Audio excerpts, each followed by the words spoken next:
Hello everybody, welcome to Idol Slayer. Listen, I don't know a lot about this game, but I thought it would be cool to slay idols. No, I'm joking. It's the other spelling of idol, where it's an incremental game. It's a game like Cookie Clicker. We're playing another one. Apparently this game is pretty good. That's all I've heard. I've heard that you don't make a lot of progress by idling. You will make most of your progress by actively playing, which sounds good for this channel purely on the basis that if I'm actively playing a game, I've got stuff to talk about. But yeah, we can upgrade our sword, which I don't know what that does because I don't see any enemies, but it's whatever. We can play as Anna or Roy. That's pretty cool. And yeah, I guess you collect these coins. Okay, the sword increases our coins per second. Yeah. So that makes sense. And we gotta jump at the right time to collect the coins. Cool. And once I get to, I don't know how you have 0.1 of a coin. I guess they have pennies in this economy, which is pretty cool. I don't usually carry around cash, and I've found myself in a lot of situations where it would be convenient to have cash. For example, imagine like, okay, I'm really bad at coming up with coming up. Imagine a vending machine. You want to use money for that, right? But if you don't have any money, I'm just really, the game's really quiet. I thought it would be louder than this. Let me turn up the volume. I started off louder, which is why I had the volume down, but I think that was just the opening cutscene being balanced differently to the rest of the game. You know, easy mistake to make. We've all been there. Let's not be harsh on these devs. But yeah, I mean, it's an idle game. It seems to be idling. It's not terribly exciting to start with. I already played a bunch of like clicker games on this channel, but I really like Clicker Heroes. It's not a game I'm gonna play on this channel because it's super slow. Like, it is one of the slowest games of all time. But they just had to go and mess it up by making Clicker Heroes 2 a £20 game. It's like, I'm not paying £20 for that. The Clicker games should be free, and that's the unfortunate reality of the situation, is that you kind of have to do microtransactions because people are not going to spend money on your idle game. I would never spend money on an idle game.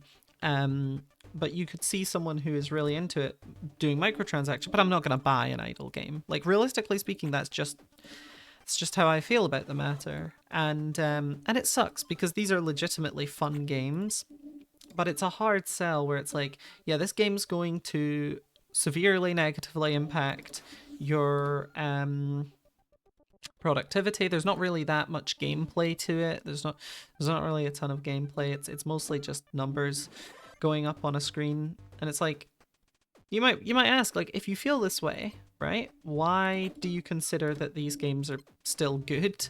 Because it sounds like they're bad, right? The way I'm describing it makes it sound bad, but at the end of the day, it is still fun.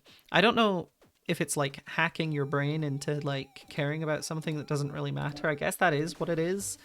At its root, is the numbers are kind of tricking your brain into caring about something that admittedly is very stupid. But I don't know. I'm victim to it. I think that's just what it is I'm not good at recognizing that it's a bad thing. Because objectively, these games are not great. It's not that they're bad games. It's like, they're, if I'm gonna have fun with a game, I would like to use it to, I don't know, get something that I wouldn't have had otherwise. And a lot of the time, that's multiplayer games is giving you that connection and that ability to play with others and like enjoy a game with your friend. Like, that is a worthwhile experience. And with single player games, it might be the art or the story and stuff like that you really get something from. And I don't think I'm getting a particularly unique experience right now. I've played tons of idle games. I've been playing idle games since I was a wee kid, and I played Cookie Clicker on my dad's laptop, right? Like, I have played so many of these games that I'm not getting something new out of it. I'm just effectively doing the same thing that I've done before, which is, you know, click on the screen to get more numbers, so the number goes higher. And I wonder, you know, I've not really played any idle games that try to make it anything more than that, I guess. I mean, I've played idle games that do new and different things. I've played games that have like interesting mechanics, but have I played an idle game that has a story, like a distinctive narrative? Not really. But I think part of the reason for that is that there is very little end game to these things. There's a point you get to where stuff doesn't really matter. There's a point you get to where there's not content for you left. There's nothing for you to buy with the money you're making off of your empire, right? There's tons of games where the game ends kind of with a whimper rather than with a bang. I don't know, it would be cool to play a game where it's kind of the other way around, but one of my favorite idle games, gameplay loop-wise, is Idle 1. It's a game you can only play on iOS, unfortunately, but it's almost a sort of deconstruction of the genre, because the way that Idle 1 works is you increase a number, and then you get more of that number to upgrade something that will get you more of that number. It doesn't put a coat of paint on it where it's like, oh, you're getting cookies or you're getting coins. It's just number, and you get more number for your number. At the end of the day, it's the exact same game as what I'm playing right now. It's just got a different coat of paint, but it's very stripped back. There's a lot fewer upgrades at each level than most of these kinds of idle games have. And I think part of the reason that Idle 1 is architected in that way is because it's an idle game that encourages you not to play it. A lot of the time with idle games, the best way to play is actively. It's not always true. Some idle games you benefit hugely from idling. Cookie Clicker, actually, idling is one of the best things you can do. The only time you would play actively is when you get a golden cookie. Other than that, your click cookie count is not nearly as impactful usually as your cookie count from other things. Anyway, Idle 1, if you leave the game closed, the longer you leave the game closed without touching it, the more multiplier you get for your empire. So the legitimate best strategy is to just turn the game off for a couple days. And I think that's genius. I think it's really good, because if you turn it off for a couple hours, you might get ×5 multiplier, right? And you turn it on for 2 more hours, you get another ×5 multiplier. You're at ×10. It's not multiplicative.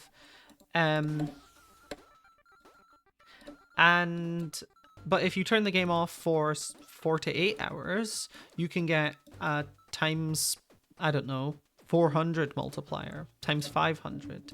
Like it ramps up to the point where leaving it off for a long period of time is beneficial. And in later parts of the game, you genuinely cannot sort of prestige without doing that.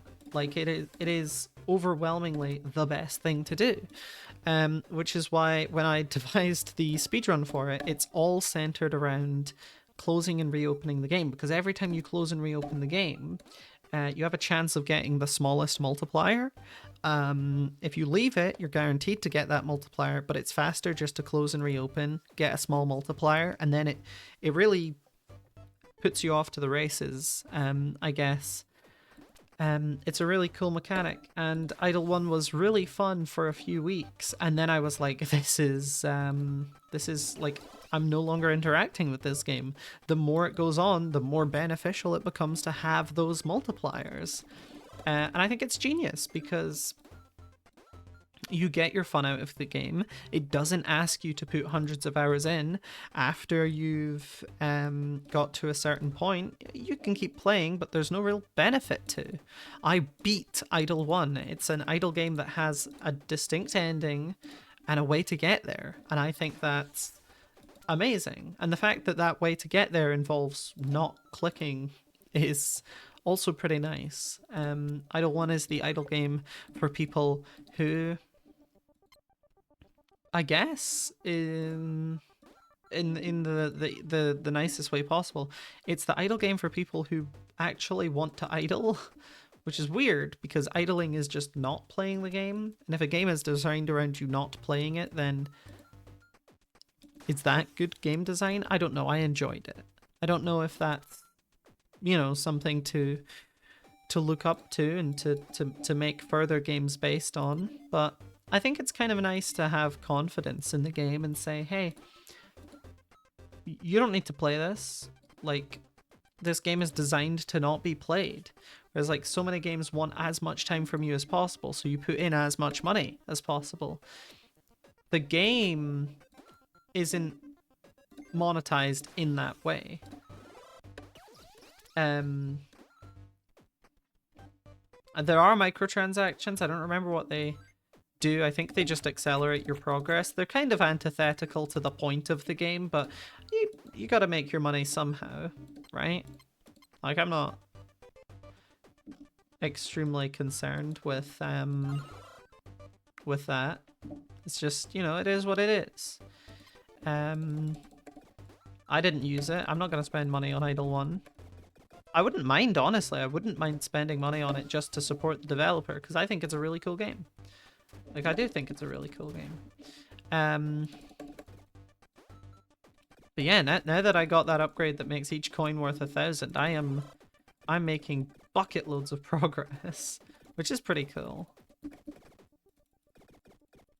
But that's the, like, dopamine hit, right? Right when I was about to end the video, it's like, oh, now you're accelerating the amount by which you're moving forward. Isn't that cool? Don't you want to keep playing?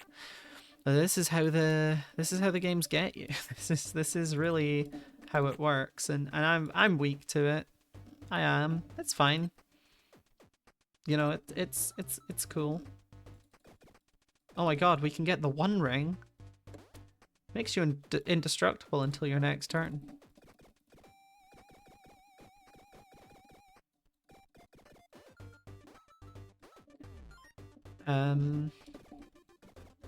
But yeah, now I see how this game is so highly reviewed, because my number is going up rather fast right now. And I barely had to do anything, you know. I've just been yapping for like 10 minutes. I do that anyway, you know. I yap for 10 minutes every single episode. Not every single episode, but you know what I mean.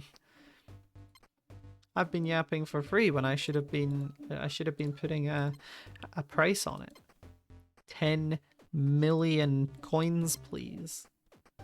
Lava mace. I want that, but I can't get it. Maybe I should spend money to get the upgrade. And you see that then it starts and it goes like that, and they give you just enough that's like, oh, I could put some money into it. It's like, no, that would be a tremendously stupid idea. But that's smart. That's smart.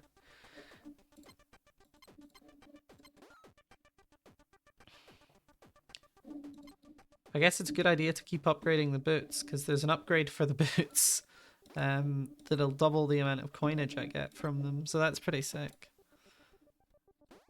Kill this golem. I don't think I can die, so if I didn't click, I would be fine. Souls flask. keep enemy souls safe, you'll need something else to extract the souls.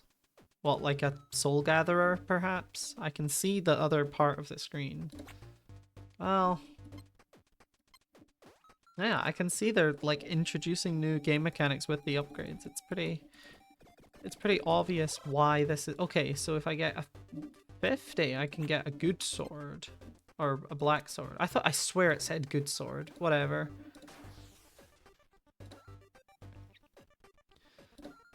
Plus 0.5 CPS. So it's actually quintupled the amount of coins I'm getting from the black sword, which is pretty cool. Kill 2 random boxes. Easy. Easy. That was easy. Didn't even have to try, really.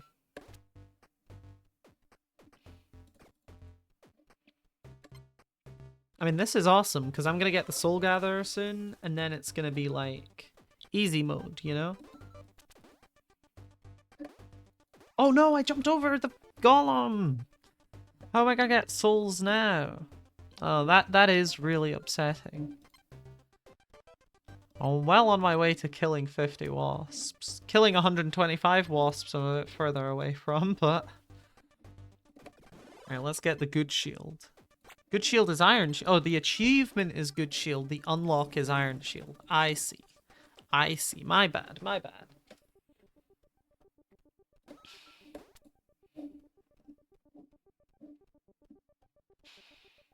But yeah, I mean, it's a pretty relaxed experience. It's a pretty good experience. I'm enjoying the game. Let me know your favorite idle games down below. Maybe there's one that I'm missing. I mean, what was it called? Candy Box? Candy Box was recommended by a viewer. Candy Box 2 at least. And that was pretty fun. Although it's less of an idle game, but like it's also the most idle game out of all the idle games. It's weird. But I do want the ring, but I don't know. I don't know if I should get the soul get. I mean, I don't even have any souls, but let's just get the ring. What was I gonna say? Yeah, if you have any recommendations, I mean, I'll take them on. I feel like if Alpharad Gold had Suika Week, I can have Idle Week, where I just play idle games. Did they discontinue School Idol Festival? Because I think they did. That would be a really funny conclusion to Idle Week if I played School Idol Festival. I used to play that game a ton. Have I ever talked about that on the channel? School Idol Festival. It was a rhythm game. It was a gacha game. It was based on Love Live, which is a show that I liked when I was a kid. I used to play School Idol Festival. I got like... they had like different ranks of like difficulty for the songs. So you'd get like Snow Halation and it would have 5 different difficulties. I beat it on the highest difficulty. I'm pretty sure I got a full combo as well. Like, I was pretty into that game. It was pretty sick. Ascension. You'll get 3 Slayer points by ascending. 8 souls remaining for the next Slayer point. I mean, I might as well get the souls. I'm not in a rush to ascend. Although that would make a good conclusion to the video. If I ascended and then what happens next? You'll find out never, because I can't make the same video twice. That is a bit of a problem, isn't it? Maybe in Melon Keeper Gold 2, I can play the same games again. Oh, Melon Keeper Gold 2, but I actually just play the same games again. Would be really funny. Like, it's just a repeat of last year, playing all the same games. That would be hard. I'd have to find claw machines, and the exact kind of claw machine that I found at that carnival I went to. Yeah, okay, maybe I can't do that. Maybe I can. I think it's like a yearly thing. I might be able to get to the carnival again. I don't know. It's fine.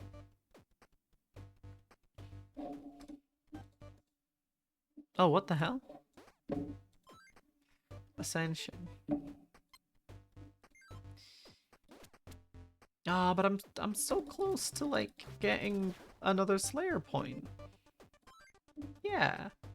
Like I'm so close. I just want to keep getting more Slayer points before I ascend.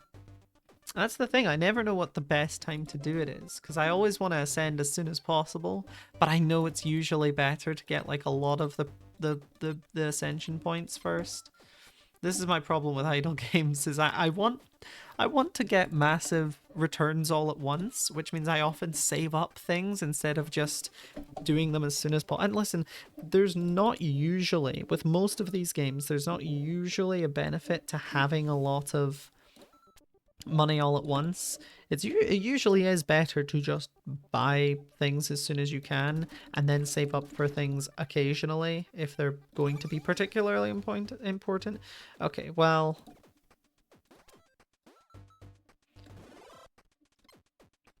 15x coin value is really annoying when you don't collect any coins. Yeah, that was really miserable right there. I'm gonna save my dash for the next time one of those comes along. Then that also feels like kind of a waste. You know what? Let's ascend now. Let's see what we get for ascending. You can't ascend. Only for the first time you get less 10. Okay. Okay. So that gives me a goal on where to end the episode. I'll get to at least 10 and then I'll ascend. That seems fair enough. Kill. And we're already at 9, so that's acceptable. You know, we'll be there soon. Oh, but I'm almost at kill 125. I don't want to lose my progress on killing 125 wasps. So maybe I should do that and then reset. That's probably what I would do if I was playing this like outside of a video. That's probably what I genuinely would probably do that. That being said, I see a kind of conflict of like goals right now, because what's the point of the coins if I just want to get as many Slayer points as possible? I realize that the Slayer points are probably going to help me get more coins, but then like which one's the more important resource, I guess? Because one of them's premium and the other's not. Slayer points are obviously like a premium resource. Even if you don't pay premium currency to get them, I would still describe them as premium. Is that fair enough? I think that's fair enough. 1.93 mil. Not bad. Not bad. I've seen better. Right, what do we get for Beekeeper? Upgrade unlocked honey. What does honey do? Gain plus 3% bonus CPS, and it takes 500 trillion coins to get it. Okay. I'm just not gonna get that then. And you know what? Let's ascend to end the video.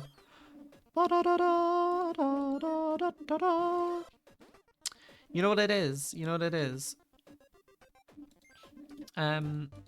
Oh, I need to get to the coins to be able to open the shop.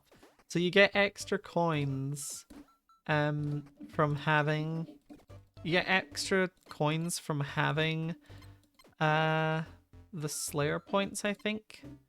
Is that it? It's just extra? No, there must be a way to spend them, right? That's how it always works, is you can spend your ascension points. Yes, it's got skill tree. Oh my god. Okay, so now I'm a permanent Slayer, which is pretty cool. I can always slay.